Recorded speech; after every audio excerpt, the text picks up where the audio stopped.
YouTube a shot here. Let's give YouTube a shot. Yay. All right. Wonderful. It is top of the hour. Thank you so much for being here on time. We're going to have Mary be the co-host and set the stage. All right. So it is the top of the hour, 1 o'clock Denver time. So welcome everybody. And let me get, so we're going to record. Can I have, is it okay for us to record this as well? Thank you, yay. So I'm the co-host, the program director. So I'll be just here in the background, like you're gonna know I'm here, and you can put things in the chat and I'll make positive they're seen, that kind of thing. Actually, Ames, you wanna make me the co-host so I can do that. We forgot about that part. And then we just ask something to consider. Okay, now we're gonna talk about just a couple little rules. It's kind of casting an intention. Basically what we're doing right now is we're kind of throwing a big circle amongst us, right? And we're going to cast the circle through intention. And we just ask you to consider that to set your phone aside or turn it off if you can. That makes me realize I've got to, I had my ringer on loud for Amy. So there you go. And then if you have a pen and paper, you might want to have that handy for notes. And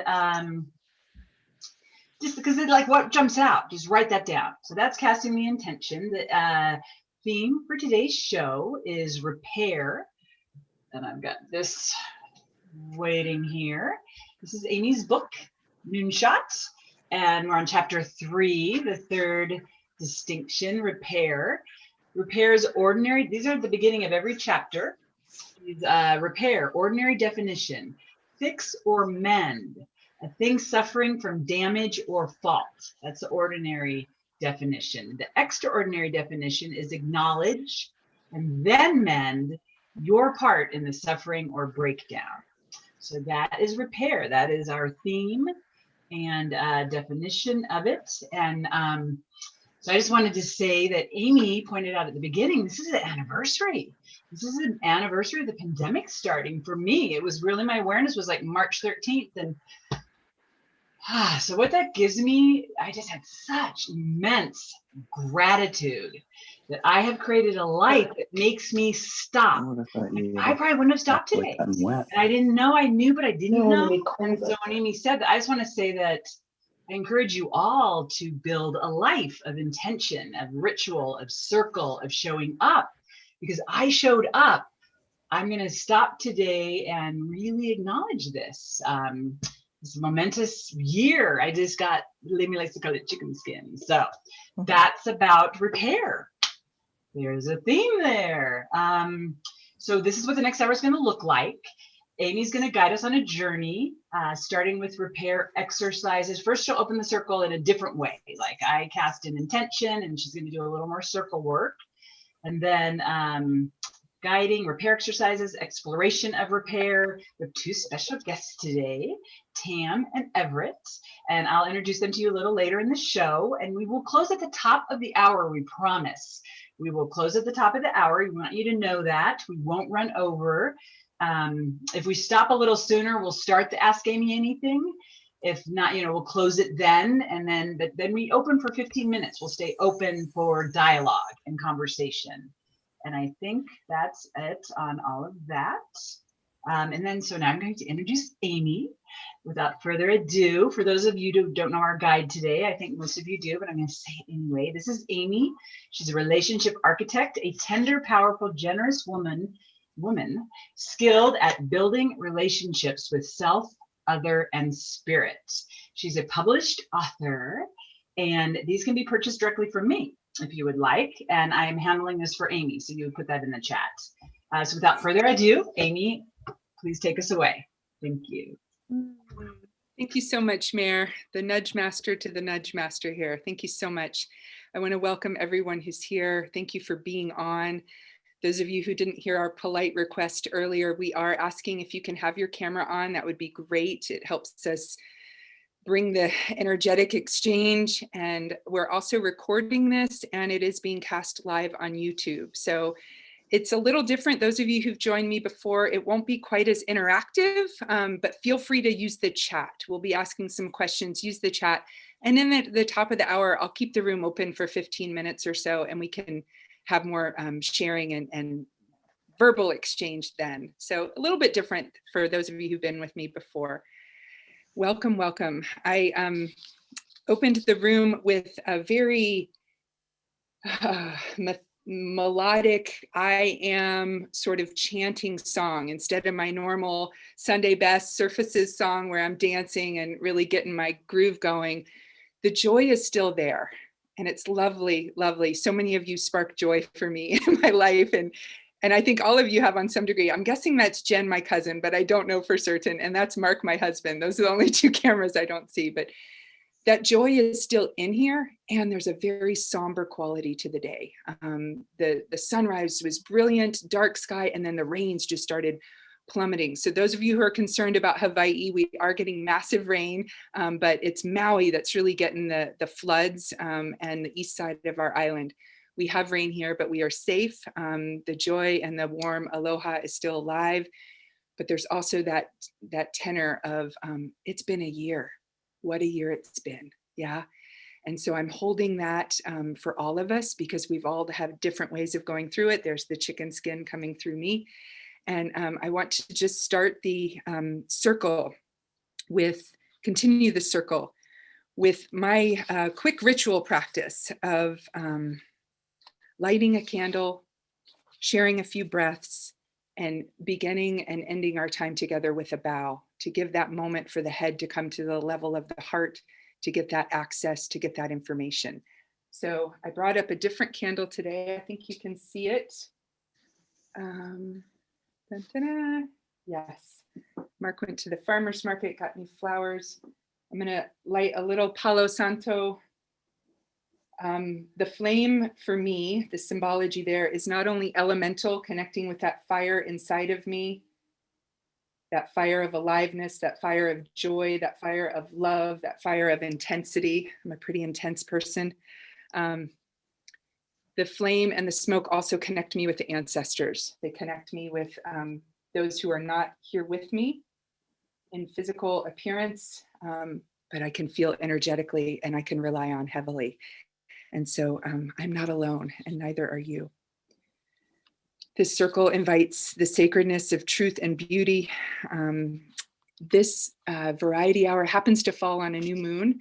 So for the last year, during 2020, I did the full moon and new moon ceremonies, and we would always pull cards. And I've kind of moved away from that, but I've missed it with the group. So since today is a new moon, I am going to pull a card from an oracle deck called Supra. And I will just put these out. It's just a way of, for me, what this means is tapping into the unconscious, like what is all around us, what's in that space. Oh, how beautiful. The card is Everydayness. I don't know if you can see the image of just the little bird on the fence. It's a word I don't usually use, everydayness. But let's take a quick peek at what that might mean in this book. That's part of the joy here for me as well, is hearing the words about the images. There's an old biblical saying, the stone which the builders rejected as worthless turned out to be the most important of all. This is the meaning of everydayness. It is finding and recognizing the great nurturing value of humility in ourselves and in all things. It is a process of becoming attentive to the quiet and practical, so that their essential beauty and strength can be revealed and recognized as the tenor or cornerstone of our lives. A life that values the everyday is one that can reach a wholeness that allows you to travel farther than you had ever imagined in the world, and more importantly, within your own mind. This practical usefulness is your own protected corner of strength in the world, where you find endurance to sustain you for however long your journey is, and for whatever adversities you encounter along the way. The key words: humility, nourishment, wholeness, strength, essential. Love it. So take what you can use, leave the rest. Let's come together in 3 breaths. You can bring your hands to the heart center. This is a quick nervous system reset. Inhaling through the nose, exhaling through the nose or mouth, letting go. Inhaling, being here. Inhaling. Now what?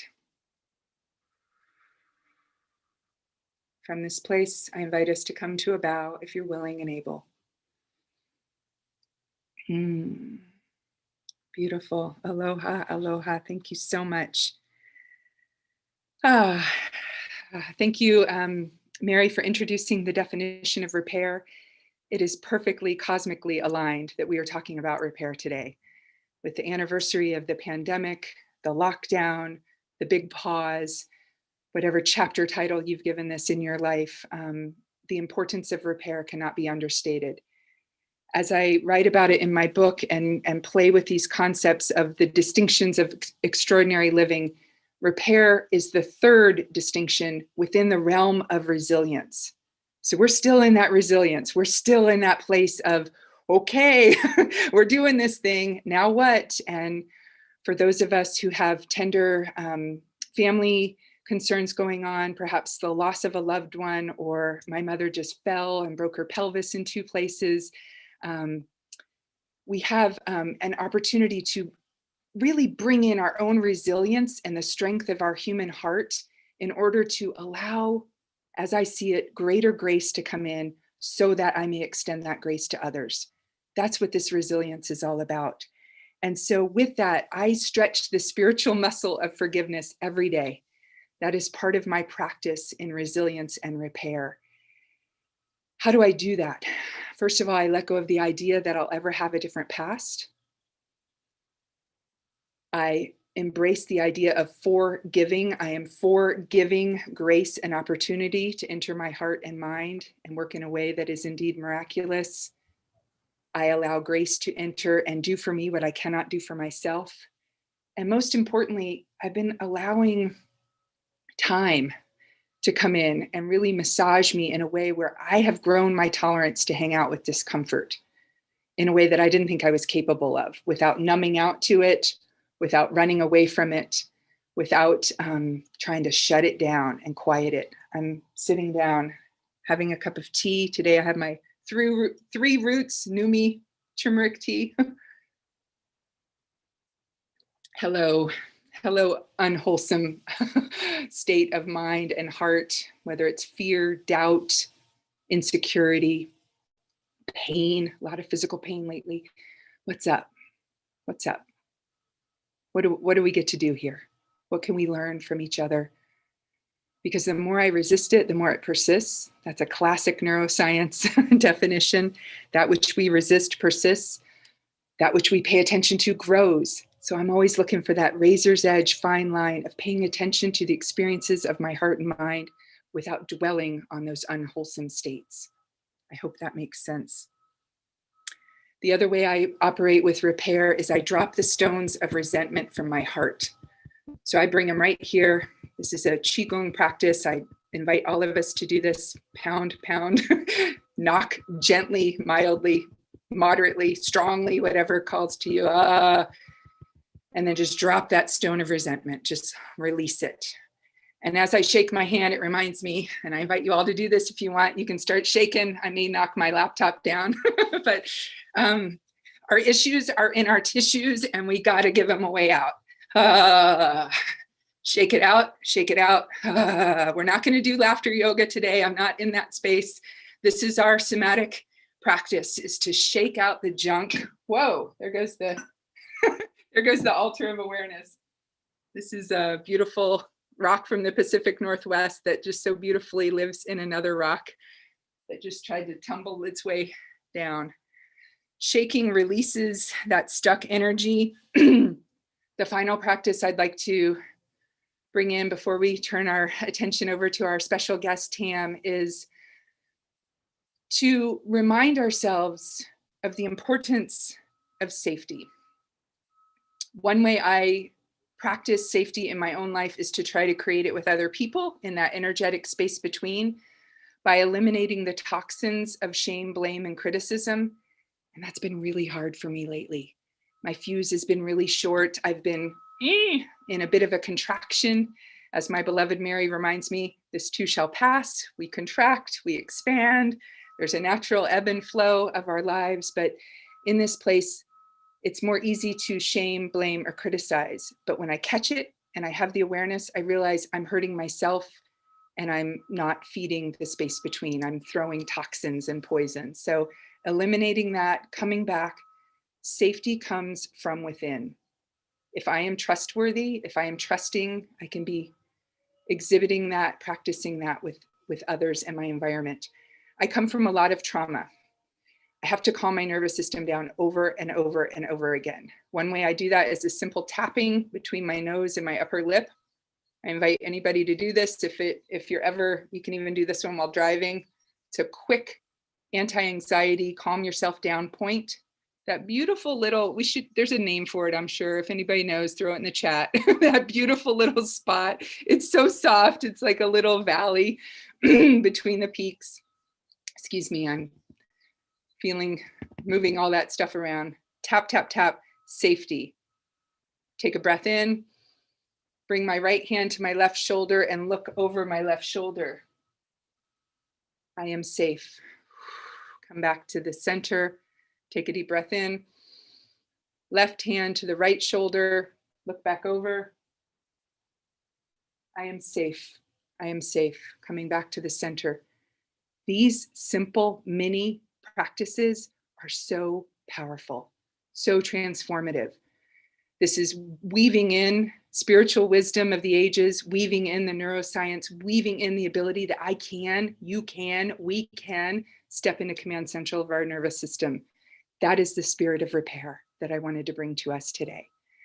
Okay, so without any further ado, I didn't do what was on the agenda, Mayor, but you know me, I fly with what's present in the room. So it's up to you now, dear. All right. Yay, that was awesome. Thank you so much, Amy. And so I want to introduce Tam. She's our first special guest. And Tam is passionate about transformation inside and out.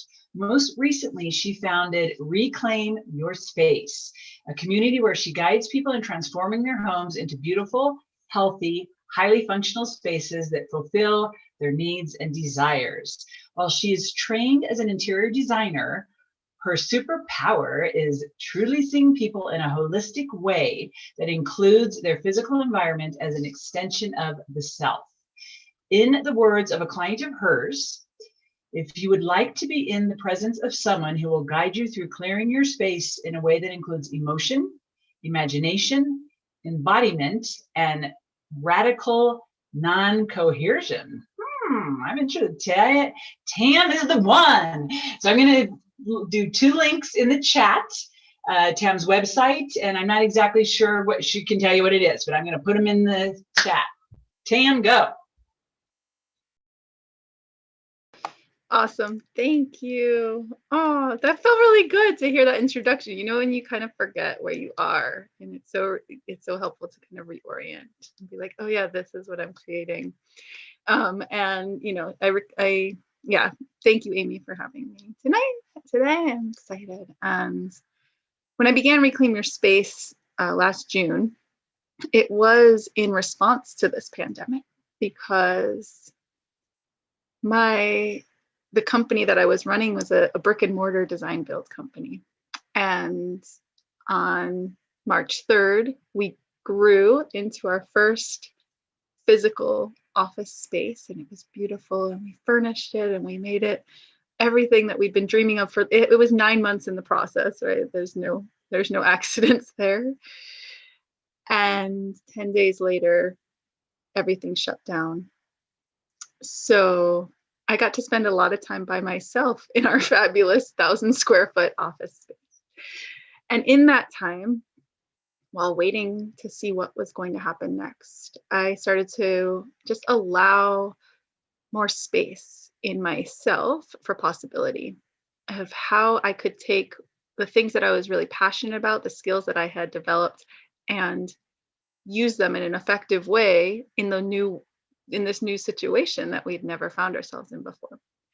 So Reclaim Your Space was a way that I could reach people in their own homes, anywhere around the world, and share what I had learned and encourage them to create beauty, to allow their pleasure and their desire to guide them, and to create environments that were really nourishing for them, especially in a time when many of us were, stuck at home. We were safe at home, but it wasn't safe for everyone. And home is not always a safe place. And so how do we create that safety, like Amy said? And that's really a huge piece for me.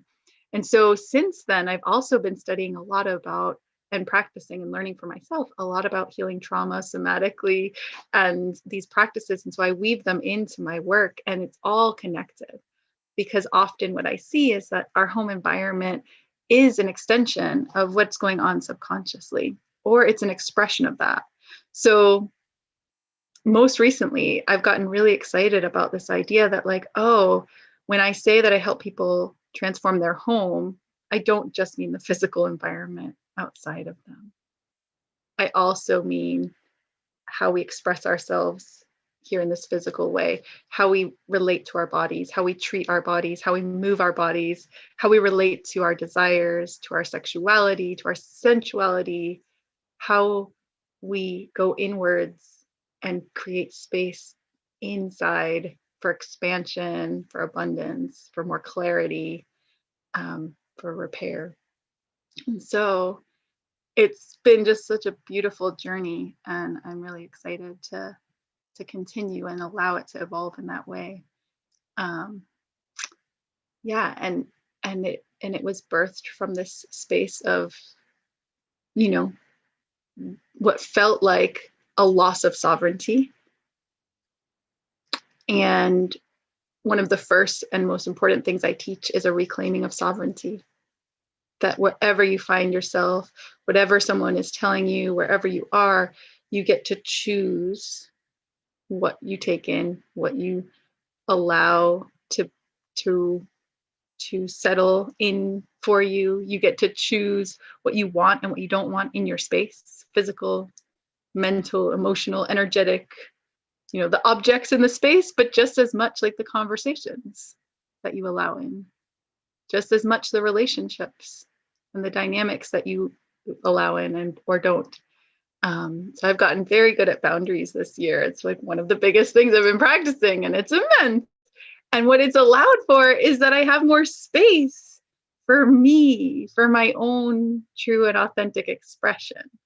And that's what I teach, and that's what I model, and that's what I continue to practice, so that I can then pass that on to others and give them that permission, and then also the practical tools to create it for themselves. And repair is so interesting, because I've been thinking about this. So I've had a lot of situations recently where I've gotten an opportunity to really just practice this in the context of relationship with my kids. Everything is different now, and the way, we were a practically screen-free household before COVID began. And then all of a sudden they're on screens all day long for school. And then, of course, it's also the only way they can connect with their friends. And it's also the only way that, that it's this creative expression.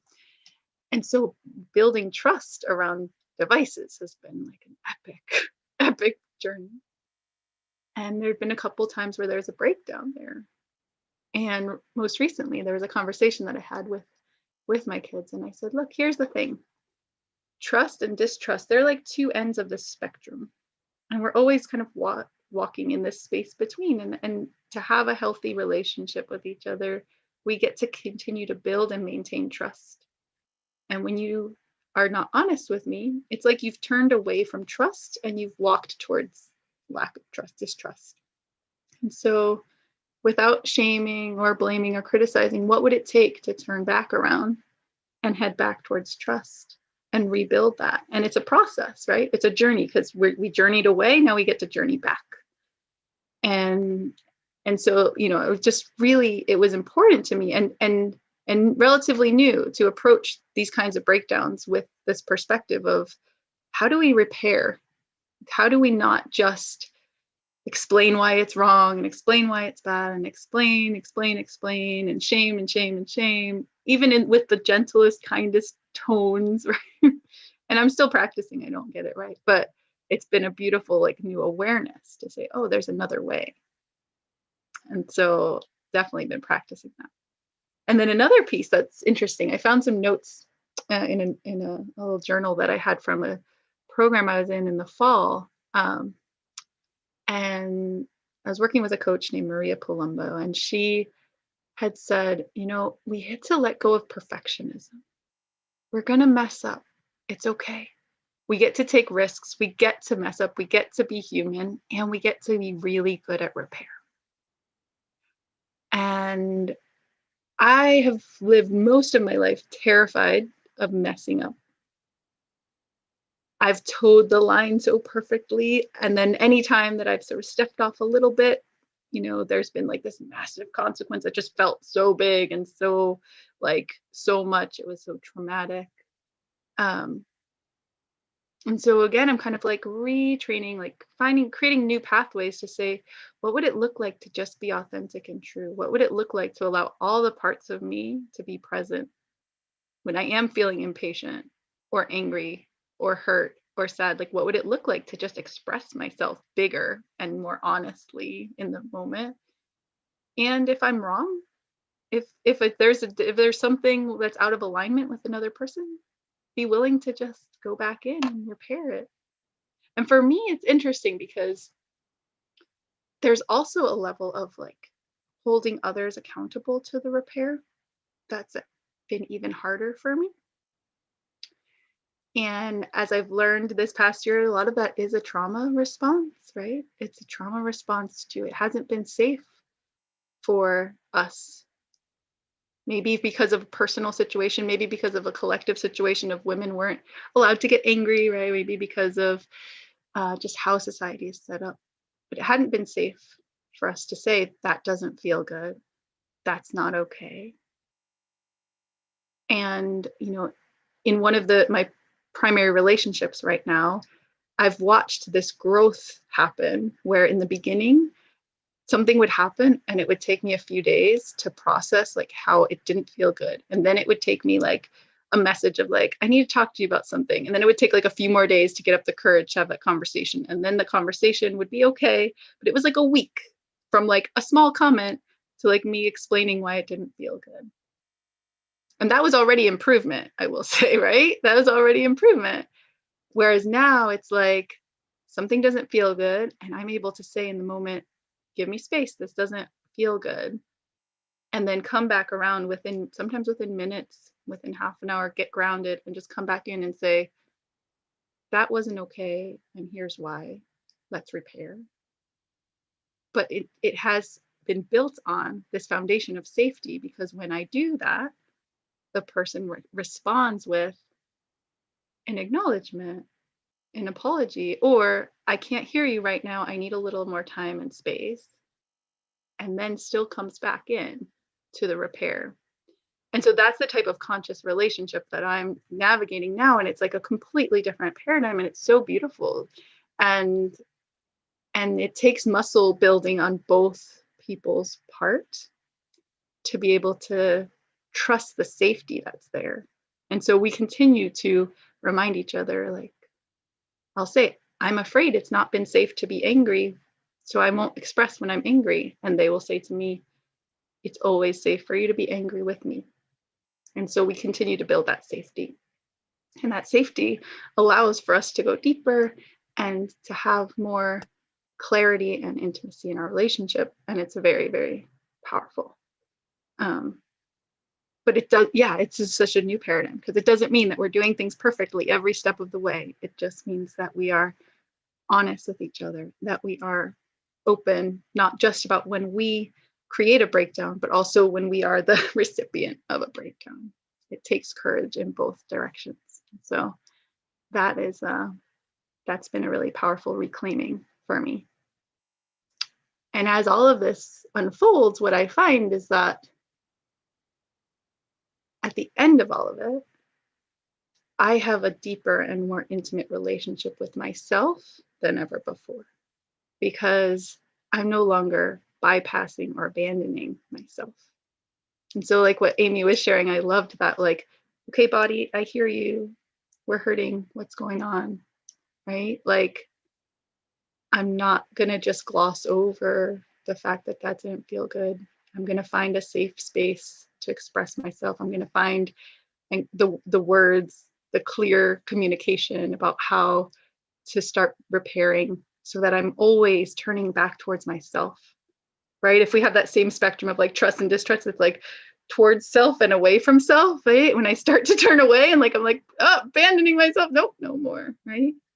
And the beautiful thing is, as I rebuild that trust with myself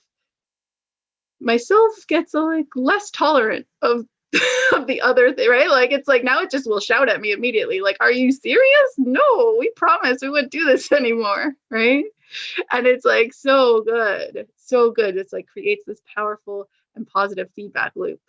And so ultimately we repair the relationship with ourselves, and then we watch how that ripples out and repairing the relationships around us. And then the ripple effect of that has just been incredible, because I'm repairing relationships with my family now that I have these new tools.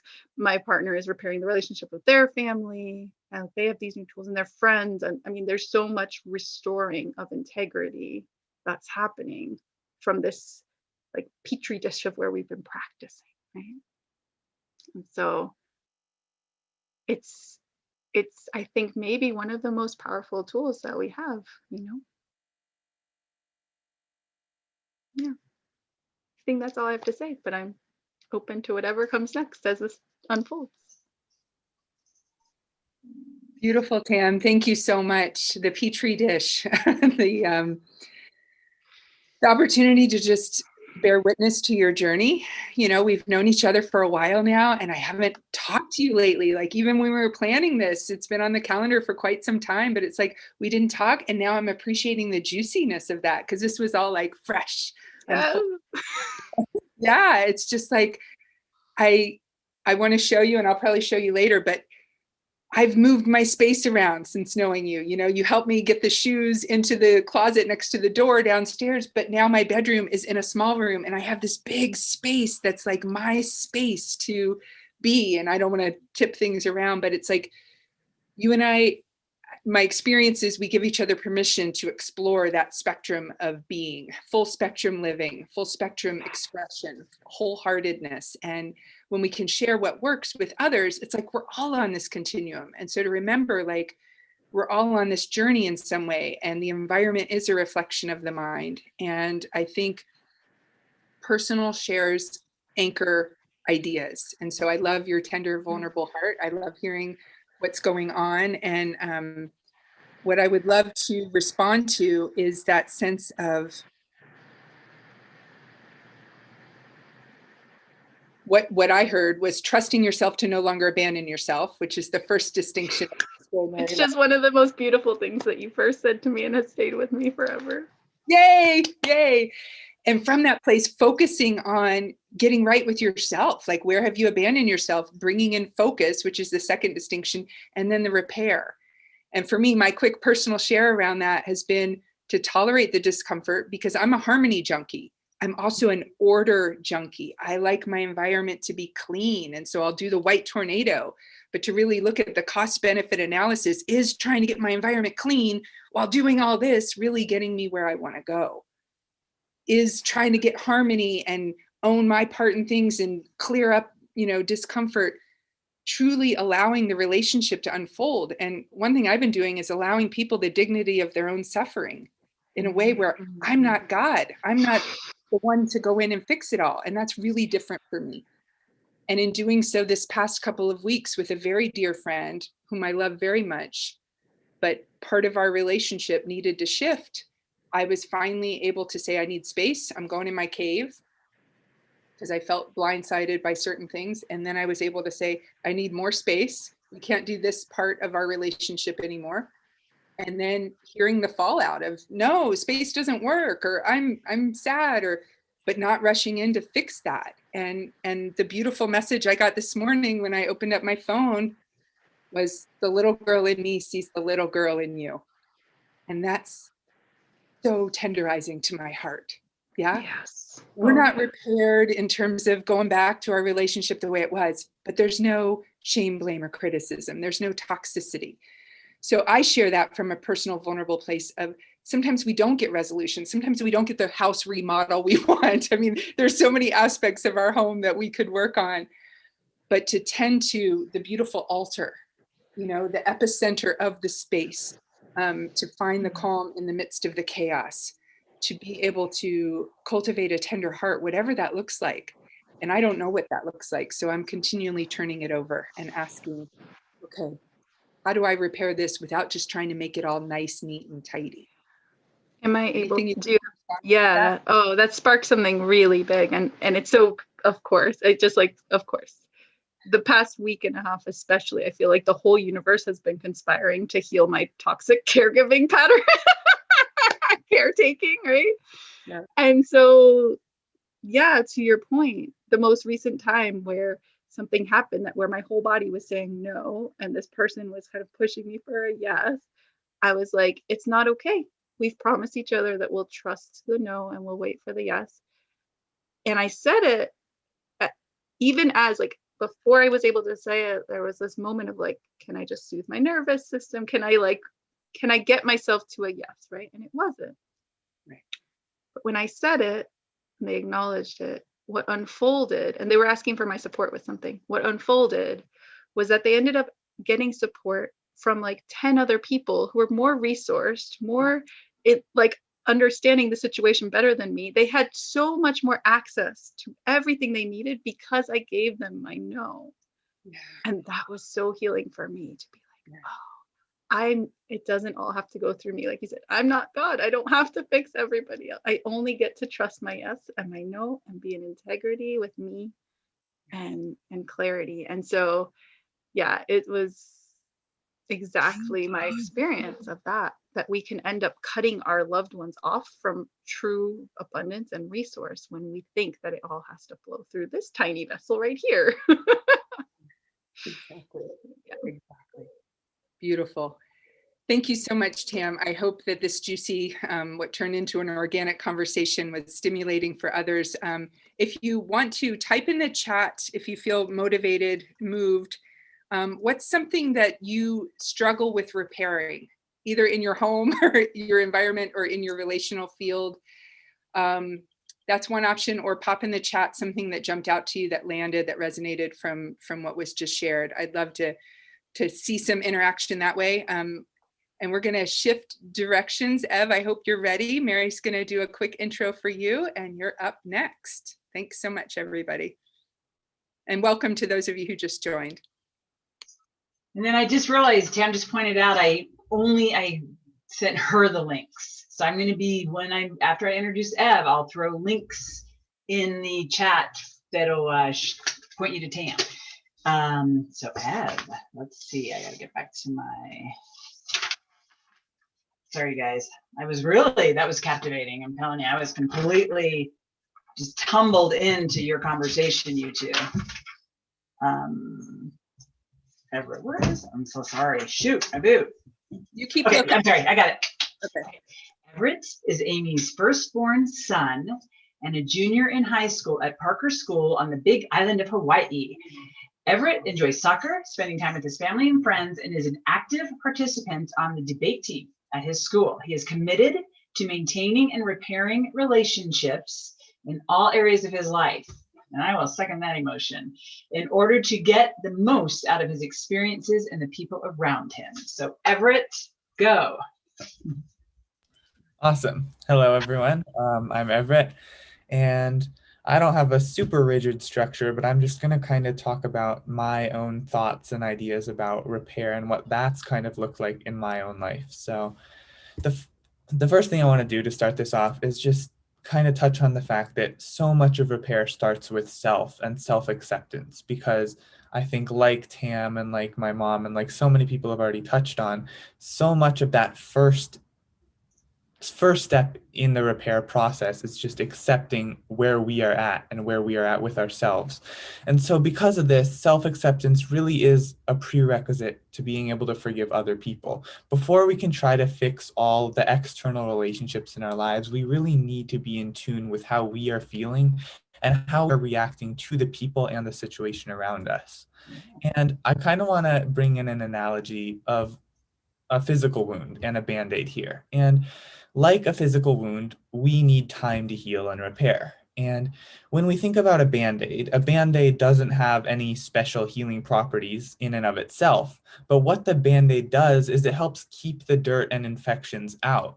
And so like a band-aid, we need time where we are free from distractions and we are free from external influences so we can get in tune with ourselves and then begin that process of repair.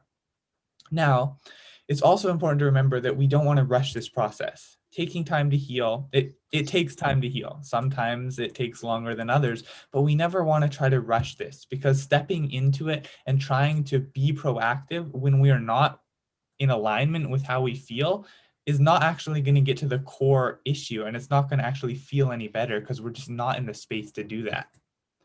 And healing should also always be natural. I think from my experiences, this is a pretty key point here. There are plenty of tools and methods that can help prompt repair. In my mom's book, there are lots of different things, but there's a lot of techniques out there that can help us opening up and help us start this repair process. But with that said, don't ever try to superimpose so many of these different tools that you kind of lose track of where you are. You always got to be in alignment with yourself and come back to that self-acknowledgement, because that is so key and fundamental to getting to the fully deep repair that we're seeking. And being authentic is at the core of repair. Seeing yourself as you want to be seen, as well as how you are seen, is really the starting point. We all make mistakes in lives, and we're going to have experiences where we don't like actions that we've done or actions that other people have done. And that's going to require a level of repair that is going to vary from situation to situation. But we need to be in tune with ourselves, because unless we know what we actually want out of the scenario, all of the attempted repair is just kind of going to be frivolous because we don't know what we're trying to get out of it. We got to have that end result in mind and actually know where we're desiring. We got to know what we want to feel with ourselves as well as with those around us before we actually get to the next part.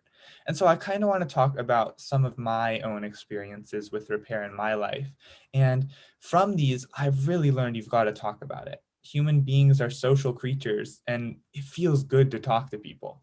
Now, the most difficult part of this is usually the very initial starting point, because starting a conversation can be very daunting and intimidating. And I've had this experience in my own life also. But once we get that starting point and once we take that leap and start a conversation, a lot of it's just going to flow easier from there. And so when I get into arguments with my own brother, my younger brother, it doesn't feel good. I think talking it out is probably one of the last things that either of us want to do. But when we don't do this and we just kind of push it to the back burner and try to ignore it, it only feels worse over time. And I think this really kind of goes hand in hand with the feeling of guilt, which I know we can all relate to. It's the same thing where the longer we wait to talk about it and the longer we wait to own up to this guilt, it's just going to continue to erode our well-being and get progressively worse over time. So now I want to once again reiterate that this is not saying you got to rush the repair process. You should never try to rush it, but we can't just ignore it also. We can't keep pushing it to the back burner because it's just going to continue to nag at us and it's not going to get us to where we want to be. Now, another thing I've noticed with my experiences with repair is you don't want to overcomplicate things. You want to get to the point, because once you acknowledge where you're at and you know what you want and where you are, then just get to the point. It's as simple as that.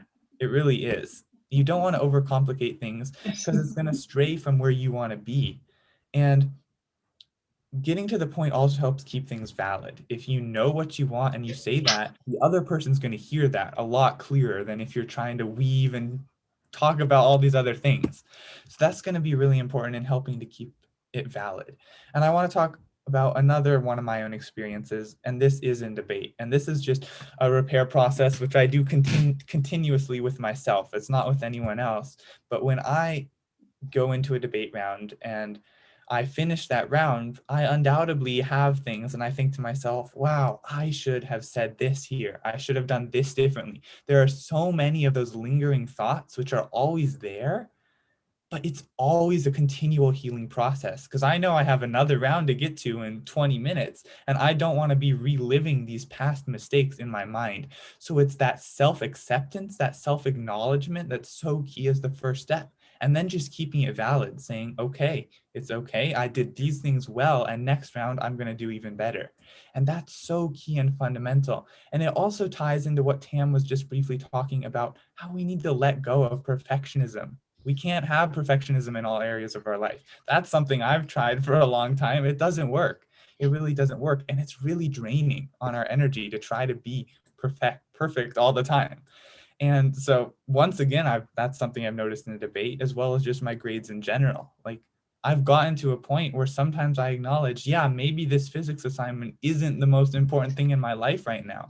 And that's okay, because 9 out of 10 times I am attentive and I'm totally up to everything I need to be doing. But there are other things that happen in life besides school and my grades, and that's okay. It's that self-acceptance again is so key. And so now talking about things, like I said, it feels so good once you start. So the things I kind of want to have you remember are 3 simple steps. The first one being to accept yourself completely for who you are. It's as simple as that. It's not easy. It sounds simple. It's not easy. There's so many things we want to beat up on ourselves for, but that's okay. You got to just acknowledge that you're doing things right. You're doing things right. And if you can see that good in yourself, and you can see that you're in a solid place, other people are going to see that around you also.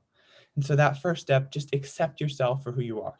And this ties into that acknowledgement piece. Like my mom said at the beginning, the extraordinary definition of repair is to acknowledge and then mend. It's not to try to jump in and mend right from the start. You got to acknowledge first, like I was saying.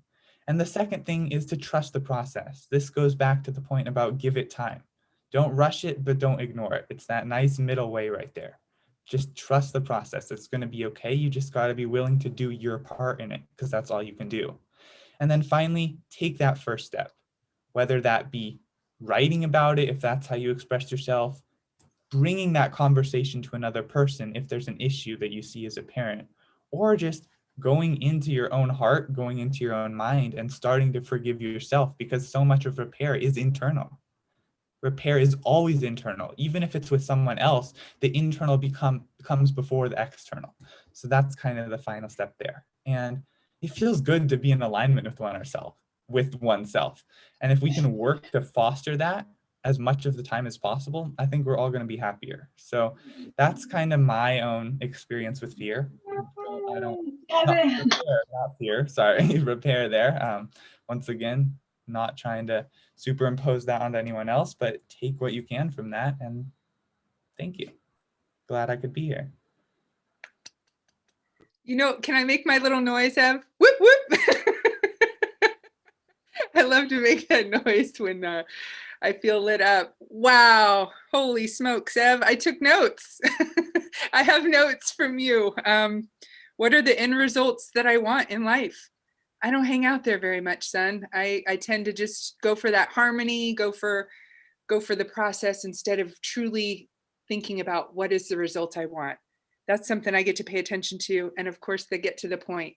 I'm a meandering, wandering, processing, all over the place kind of person.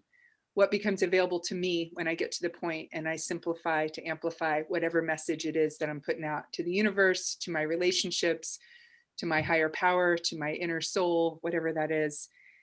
And finally, that last bit about I tend to be a ruminator. I tend to hang out with things and ruminate.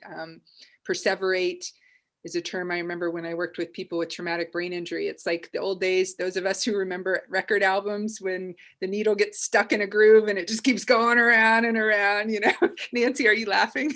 I can't tell. Okay. That perseveration of just like, it's like, no, let's move along. And I think ruminate's probably related to cows when they chew their cud. They're just hanging out on the same thing over and over again. So holy smokes, guys, this stuff works. I did not script that for my son, but what a gift to hear his take on it, to hear his wisdom. And he and I looked at an old video that we had done on repair on our Connected Parents Thriving Kids when Team got up there. And he looked at it and he didn't do any of the stuff that was in that. I'm like, great, he's going to do his own thing here. And my heart couldn't be happier with that share. Thank you. Getting some hearts from Colleen there, Ev. So I'd love to, just take a moment and tune into the chat. I think Lukash wrote in about his relation with his father doesn't work too well. So that area that's kind of knocking, looking for some repair. So my hope is that you got something from this offering. We covered some ground before you popped on. The recording will be available, and I'll be here to ask Amy anything at the top of the hour so we can exchange that. I just wanted to acknowledge that I got your chat. Anybody else wants to drop a chat of what's landing with them, what they might take with them from our topic on repair. As I look back over the years of really working with these principles of daily living, of the everydayness of how to do right relationships, repair is the one that I have the most material on.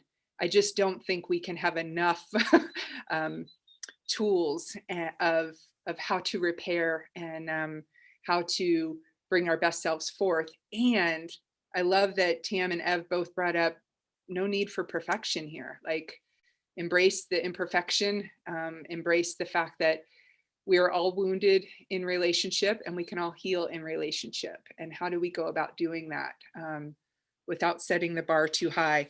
So in closure, I want to say one way I do that is I keep things real. REAL is a fun acronym that I've really been playing with. It's actually feedback that Mark and I got from one of our couplehood mindsets, Keep It Real Valentine alternative to the commercialism of Valentine's Day event back when we used to all meet in person. And couples gave feedback of what they were taking with them. That's why I love to get your feedback. You're helping me help others. So what's landing with you, what works? What they got from the work we were doing around relationship was they wanted real relationships. The acronym R stands for resourced. If someone is resourced, they are grounded in their own sovereignty. Tam and I share that word. We work with our clients around sovereignty, knowing we have the ability to self-soothe and we need emotional connection to others to lift each other up, because enlightenment is a team sport. Yeah. So it's the big both and. Keep it real, be resourced, E is engaged. Connect with each other, talk, repair when necessary, allow that energetic exchange of excellence. The A is aware, and we've all spoken to that on some level today. We must be aware of our impact on the situation. When Tam and I were in leadership, we learned this important idea of when we enter a room, what is the energy we're bringing into the room? You know, and am I being instrumental, detrimental, or inconsequential to this experience? Without like being neurotic and walking on eggshells in my life, I can kind of reflect on that. Like, oh, is this working? Is this helping me? Is this helping others? REA, aware, L, loving. I'm learning more and more how to be loving. And when the little girl in me sees the little girl in you, I'm more loving. When the little girl in me recognizes I don't have to carry the weight of the world on my shoulders, there's a greater hum. That's another great self-soothing. Hum tunes our vagus nerve. It just like calms us down. I did that the other day. The dolphin swam toward me. The whale song got louder, and I'm not making this stuff up. I can sing with joy about nature. All right, come on, laugh with me. All right, how are we doing on time? I'd love a few more moments of your time to talk about a couple of my offerings, both free and paid offerings. Does that work for y'all before the top of the hour? Awesome, thank you. Yeah, exactly. Tam's going to come visit us. Tam and Ev and I had a fun putt-putt golf rally last time we were in California. That was so much fun. We don't have putt-putt here, Tam, but we will find those dolphins. Yeah. So, yeah, that's my first big give is as things are shifting with the pandemic, with things opening up, whatever timeline that might be. The possibilities, the seeds of in-person connections are once again sprouting. You are all welcome to the Big Island. Forming retreats, doing things in person just excites me to no end. The gig called Life Coaching Practice that I have with Mary as a project manager, Everett as a participant, sometimes showing up here, my husband, my son, Toby. What a thrill to think about those possibilities. In the meantime, I have a free give every Wednesday at noon Pacific time on Instagram at amyelizabeth.gordon. Mayor, I think you can throw that Instagram handle in the text. We do breathing work. We do quick laser pause, breathe, reset. My beloved friend Deva shows up there. Yeah, she is my guinea pig, and we share the screen and we pour into you with usually 10, 15 minutes of breathwork practice. So join us there on Instagram. I do these variety hours each month, second Saturday of the month, noon Pacific. Invite others. Let's make this magic together. If you feel moved to be a guest, reach out to me. Let me know what you might be inclined to do. Get my book so you can see what the next distinction will be, the next theme. Next month will be faith. And then I also have a masterclass series, which, you know, at the beginning of the year, I tried to launch this and it's getting there. We could certainly use some more participants, right, Tanya? Please join us the third Friday of every month at, I believe that's also noon Pacific.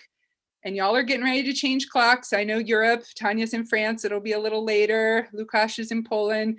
Our clocks for the mainland US change tonight. I think we don't, so I will adjust on my end. But third Friday of the month, masterclass, where we dive deeper into whatever the distinction is. Mary's gonna pop some texts, some chats in. $40 is the standard monthly membership. That's a way of helping to support this programming, support the give. It's also gives you access to some of my other rich resource libraries and materials. I really pour into you. It's a very small group and we go deep, and that's available as the masterclass series. If you want to sponsor others and can give a little more, it's $60 a month. If you need financial assistance, please reach out to us. We do have a $20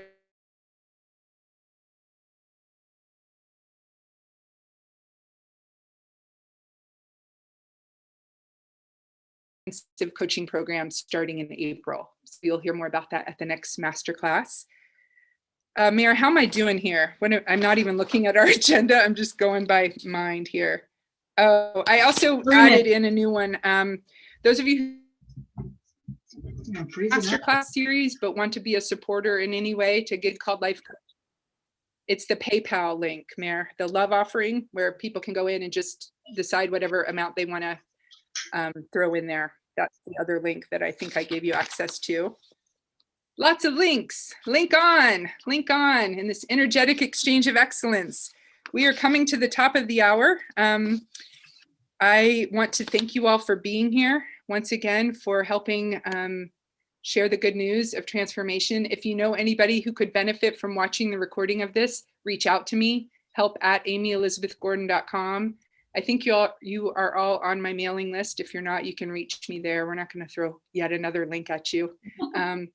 Everett popped off. He's so eager to go watch the rest of the Man City game. Are you already out of here, Ev? Are you watching soccer already? Bless his heart for giving time. We're going to close our circle in a very intentional way. I honor you. I value you. I hold you high in my heart as we acknowledge this year-long. Lukasz and Tanya, is it a year-long anniversary for the COVID lockdown for you as well? A little bit less, a little bit more? Kind of, feel yeah. free to unmute and tell me. Is it the anniversary time for you as well? Yes, it is. Health Organization, I think, marked it this time for the global pandemic. We're all going through this together. So good to have you here. Let's take a deep breath in, letting go. Deep breath in, being here, Deep breath in. Gently asking, now what? Now what? I'd like to close.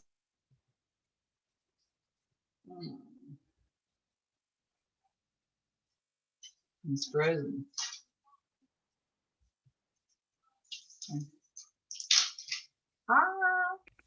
Let's take a deep breath in. What's happening? Letting He go. froze. Do you hear that? Yeah, you froze. You were Do you frozen. hear me? But do you hear me doing the breath work? Gently asking, now what? Okay, maybe. Now what? I'd like to close. Did you hear me doing the breath work? Yes. No. You just Okay. froze. It's okay. Sorry, sweetie. guys. We're I'm not sure good. what's We're happening. good. You froze. It's okay.